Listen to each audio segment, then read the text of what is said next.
안녕하세요. 머니톡 심층 해설 시청자 여러분. 오늘 우리가 주목할 경제 이슈는 바로 이재명 대통령의 주식시장 활성화 전략입니다. 취임 후 첫 경제 관련 현장 방문지로 한국거래소를 찾아 강한 의지를 표명했는데요. 특히 한국 주식시장의 고질적인 문제로 지적받는 코리아 디스카운트를 해소하기 위해 배당을 촉진하고 불공정 거래를 엄벌하겠다고 예고했습니다.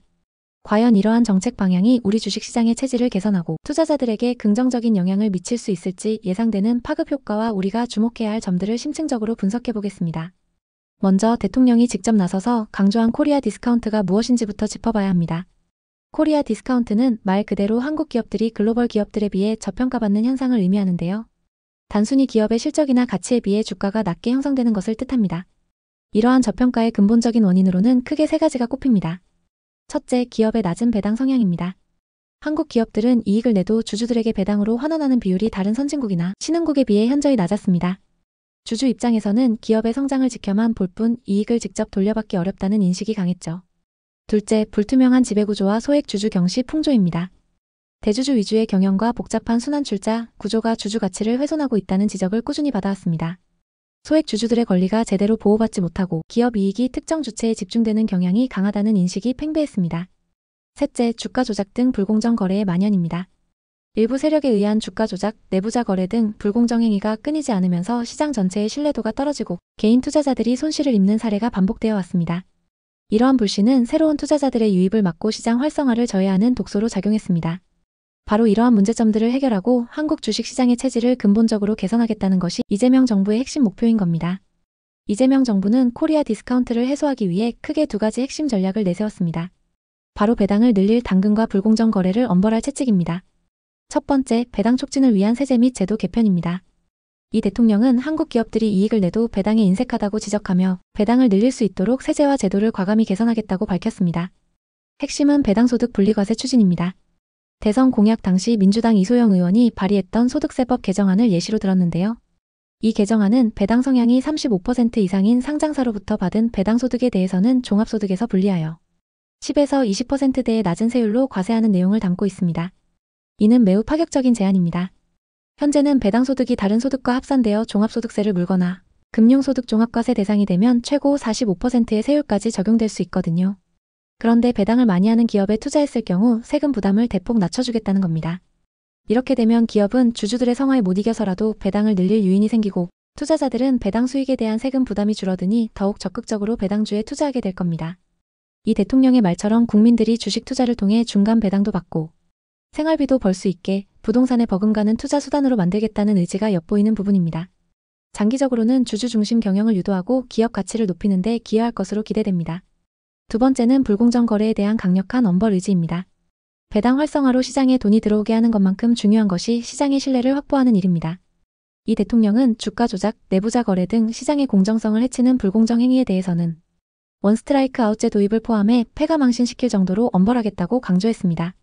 그동안 불공정 거래에 대한 처벌이 미미해서 솜방망이 처벌이라는 비판이 많았는데요. 이번 발언은 더 이상 시장의 불공정 행위를 좌시하지 않겠다는 강력한 경고 메시지로 해석됩니다. 실제로 형사처벌 강화, 부당이득 환수 확대 등 실질적인 처벌 수위를 높여 시장 교란 행위를 뿌리 뽑겠다는 의지로 보입니다. 불공정 거래가 줄어들면 개인 투자자들의 피해가 줄어들고 시장의 투명성과 신뢰도가 높아져 장기적인 투자 환경이 조성될 수 있습니다. 이재명 정부의 이러한 주식시장 활성화 전략은 한국 경제와 우리 주식시장에 상당한 파급 효과를 가져올 수 있습니다. 긍정적인 파급 효과부터 살펴보죠. 기업 가치 재평가. 기업들이 배당을 늘리고 주주 친화 정책을 펼치면 저평가되었던 한국 기업들의 주가가 재평가받고 외국인 투자 자금 유입도 늘어날 수 있습니다. 개인 투자자 자산 증식. 배당 소득세 부담이 줄고 시장 신뢰가 높아지면 개인 투자자들이 더 활발하게 주식시장에 참여하고 장기적으로 자산 증식 기회를 얻을 수 있습니다. 금융시장 건전성 증대. 불공정 거래가 줄어들면 시장의 투명성이 높아지고 자금이 투기보다는 건전한 투자로 흘러가는 효과를 기대할 수 있습니다. 하지만 동시에 도전 과제와 한계점도 분명히 존재합니다. 첫째, 세수 감소 우려입니다. 배당 소득에 대한 과세율을 낮출 경우 정부의 세수가 줄어들 수 있습니다. 특히 재정 건전성이 중요한 시기에 세수 감소를 어떻게 만회할지가 중요한 과제로 떠오릅니다. 둘째, 부자 감세 논란입니다. 배당 소득세 인하가 결국 대주주나 고액 자산가들에게 더 큰 혜택으로 돌아가는 부자 감세라는 비판에서 자유로울 수 없을 것입니다. 정책의 형평성과 공정성에 대한 사회적 합의가 중요합니다.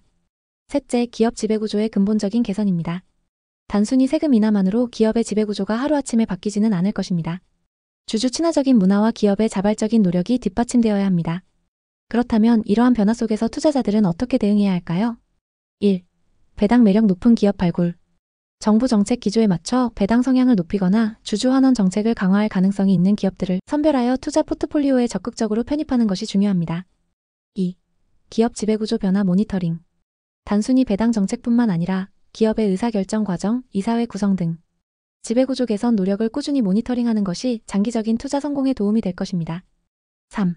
불공정 거래 감시 및 제보. 투자자 스스로도 시장의 불공정 행위를 감시하고 적극적으로 제보함으로써 시장의 투명성을 높이는 데 기여할 수 있습니다. 4. 장기 투자 관점 유지. 단기적인 시세 차익보다는 기업의 본질적인 가치와 성장성, 그리고 배당 수익을 함께 고려하는 장기적인 투자 관점을 유지하는 것이 바람직합니다. 이재명 정부의 주식시장 활성화 전략은 코리아 디스카운트 해소라는 큰 목표를 향한 중요한 발걸음입니다. 배당 촉진과 불공정 거래 엄벌이라는 당근과 채찍이 우리 시장에 어떤 변화를 가져올지, 그리고 그 과정에서 발생할 도전 과제들은 무엇인지 꾸준히 지켜봐야 할 것입니다. 오늘의 경제 이야기 머니톡 심층 해설 어떠셨나요? 더 깊은 경제 통찰을 원하신다면 구독과 좋아요, 알림 설정 잊지 마세요. 다음 시간에도 핵심 이슈를 심층 해설해 드리겠습니다.